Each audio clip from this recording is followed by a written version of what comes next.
Yet another draw. Good news, we kept a clean sheet at least. Very, very hard to judge this particular match. I felt quite strange about the entire match. But there's a couple of players and few fan behaviors that I really, really want to talk to you guys about. Stay tuned.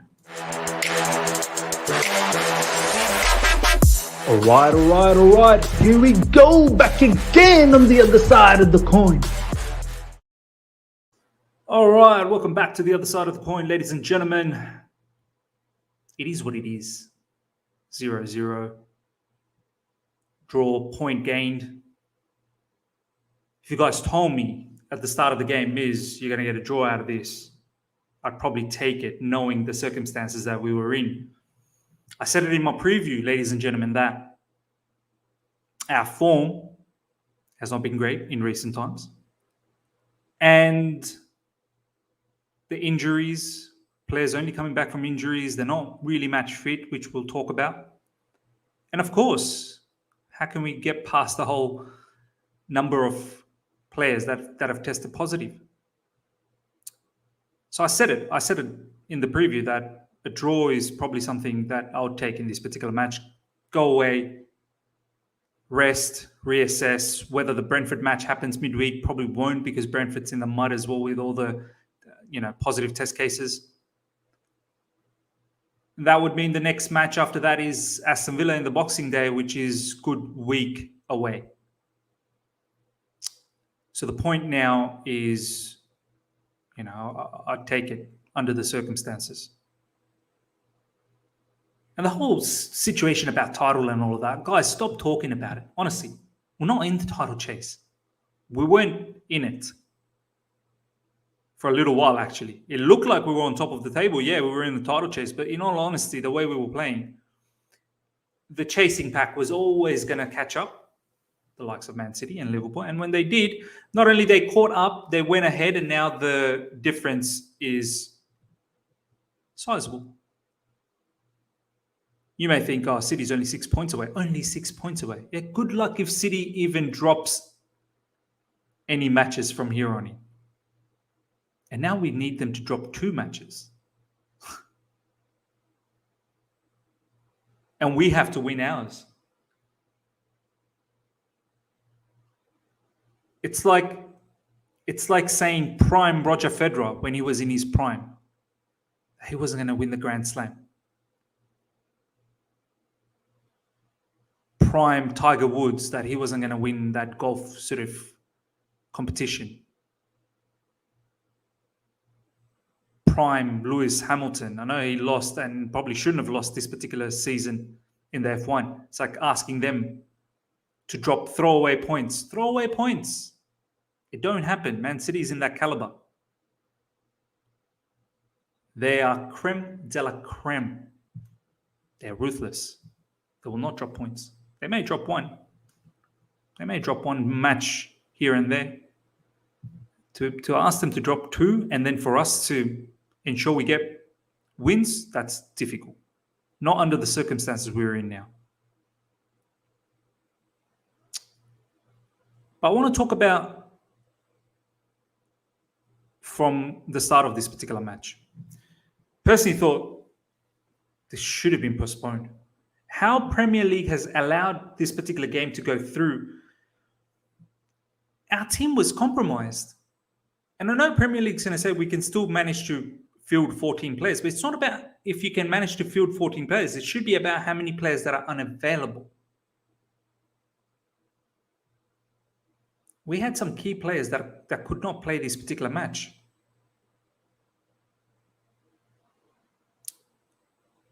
I'm not concerned about the ones that are injured. The ones that are injured, that's part and parcel of the competition. You can't do anything about. That's why Everton, they were forced to play us, because it wasn't the disease situation. It was injuries. For us, it wasn't really the injuries. There was a lot of positive test cases. Kai Havertz, I think another name that's been thrown around.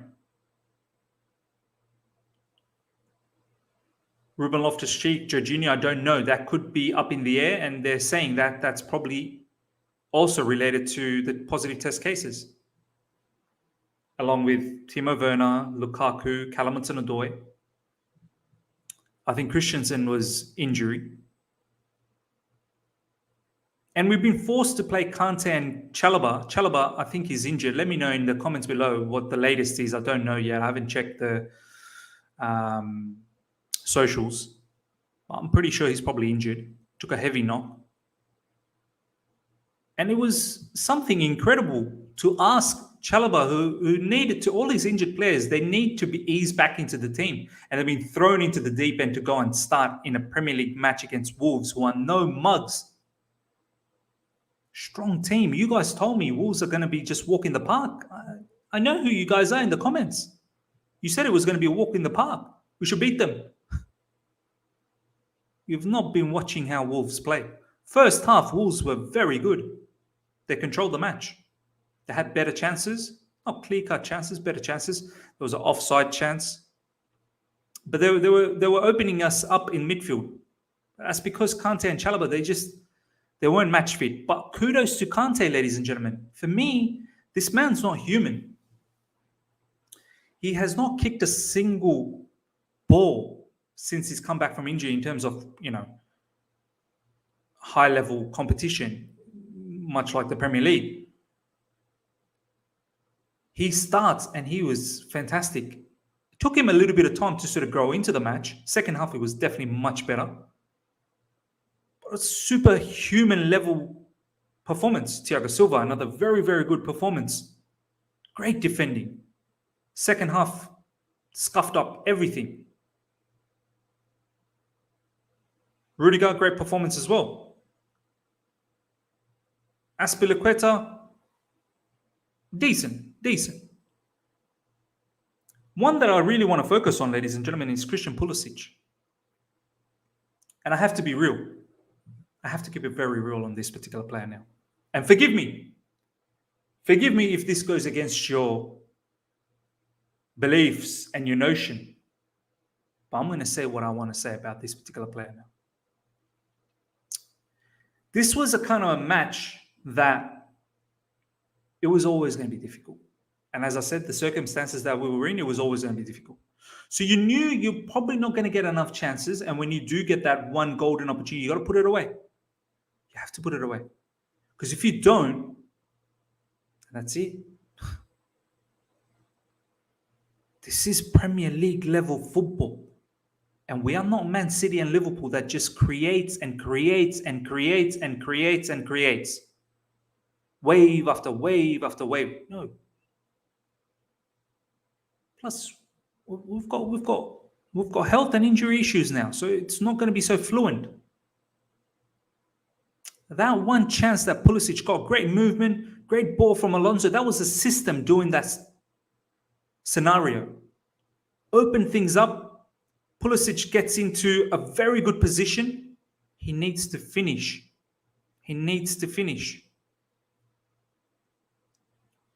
Some of you guys, when I tweeted that out, said it was a great save. Yeah, sure, it's a great save, but we can't look at things like that.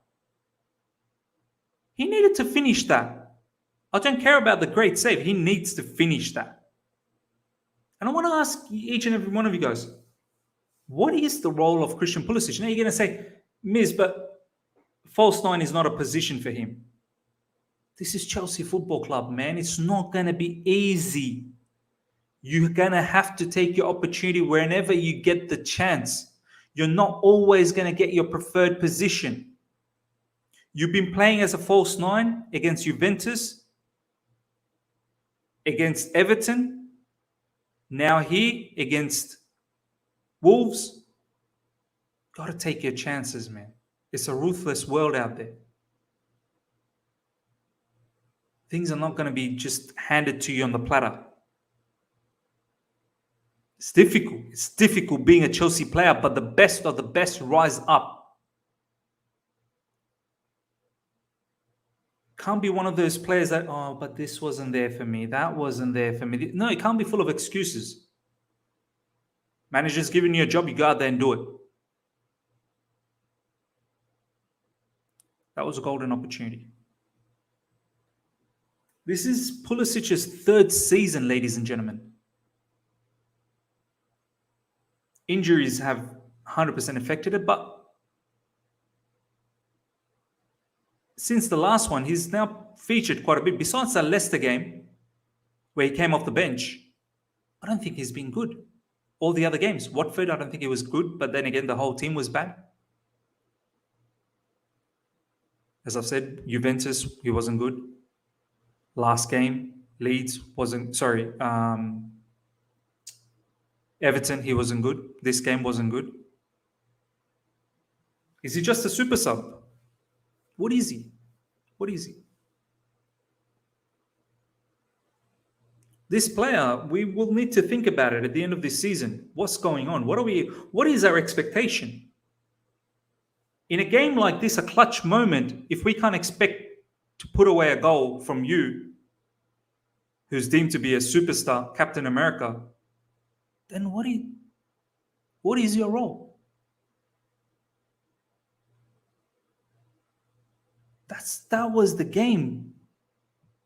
That right there, that was the opportunity to take the 3 points. And boy, you would have been celebrated in the fan base. Through all the adversities in this particular match, that moment could have seized the opportunity. Instant hero. But no. Hakim Ziyech is another one. Again, last couple of games, not good. He limped off. Maybe he had a bit of an injury. But once again, in his prime, when things are going against us, when our backs are against our wall, I need a leader up front that's going to be grabbing the match by the scruff of the neck and really taking the game to the opposition. Who is that player for us? Who is that player? It's definitely not Hakim Ziyech. I love him. But he's another one who's not consistent. Who's not consistent. This is the difference between us and Liverpool. Their players are consistent. Our players are not consistent. And it's not Thomas Tuchel's fault. The system is doing all right. His management for this particular game was good as it can be with the resources that was available to him. But these players are just a tad below City and Liverpool's quality. Mason Mount. I personally don't think he had a good game. He was wasteful. Every time he got that ball, he hit the first man and he was just spamming crosses. The one thing I could probably say is Thomas Tuchel should have probably had Mason through the middle as a false nine, Ziyech on the right and Pulisic on the left. And that way, they're all playing in their own element. Mason can drop deep into midfield from false nine. Pulisic can be on the left, be direct. Ziyech on the right can cut in. They could all be in their element. That's probably the only thing that I could say about Thomas Tuchel. But besides that, even Mount, as I said, going to the right side, trying to whip in crosses, hitting the first man, decision-making in the final third, poor. And I just want to share something with you guys. And I think it's quite interesting to share this.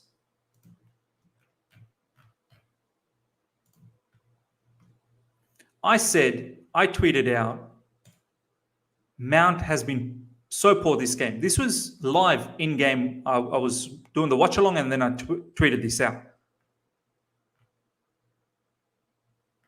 And look at some of the comments. A lot of poor performances means let's not single anyone out tonight.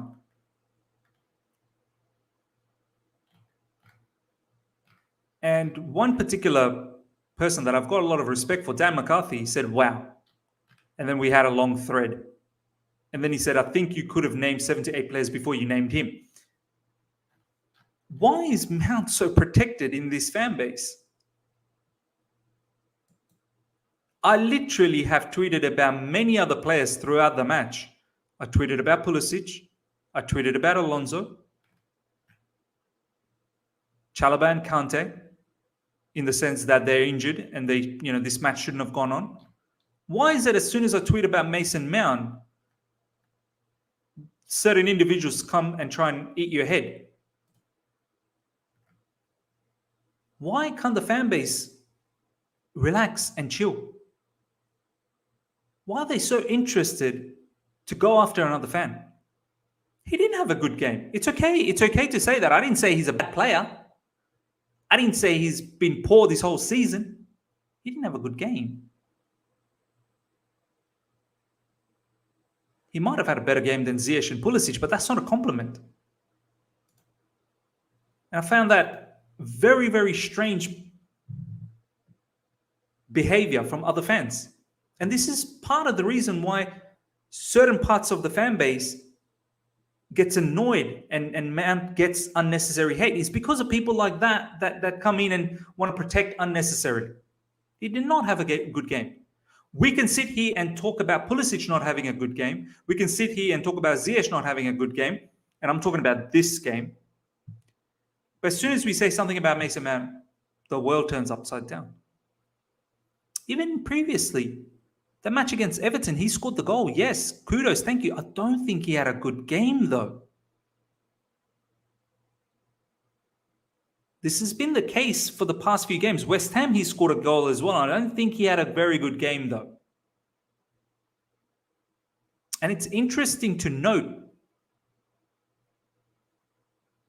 that it's, yes, you've scored a goal, but what was your entire game like? It's all of that comes into consideration. We're not just here to look at the one moment that you did well. Fantastic, you did well. But how'd you play that entire game? Personally, don't think it was that great. Besides that, ladies and gentlemen, as I said, it is what it is, 0-0. We get a point. I personally would have taken the point before the start of the match, knowing the circumstances of this particular match, and I said that in my preview as well. Some of you guys might have thought Wolves is easy beat. We should be winning and we should be getting that. But I knew Wolves not going to be easy. This is the Premier League, man. Nothing is easy. And we're definitely not at City and Liverpool's level where we can consider teams easy. Only they can sit there and say these teams are easy. We can't do that yet. For us, I think the Brentford game probably not going to go through. And if it does, just field all academy players, kids. If we get out of the Carabao Cup, we get out of the Carabao Cup. Our players need to break, rest. We'll see what happens in Boxing Day. We'll see what happens on Monday. Premier League comes together to see whether they're going to continue or not. If they don't continue, I'll have to question the fact that why did you let this particular game go on then? If Monday you change your mind and say, well, we'll take a break. Well, why did you let this one go on then? But yeah, it is what it is. Let me know what your thoughts were for that particular match, ladies and gentlemen. Let me know your thoughts on all the things that I've raised. Smash the like button. If you're here for the first time, subscribe. Hit the bell notification to stay in touch with all my content. Until next time. See ya.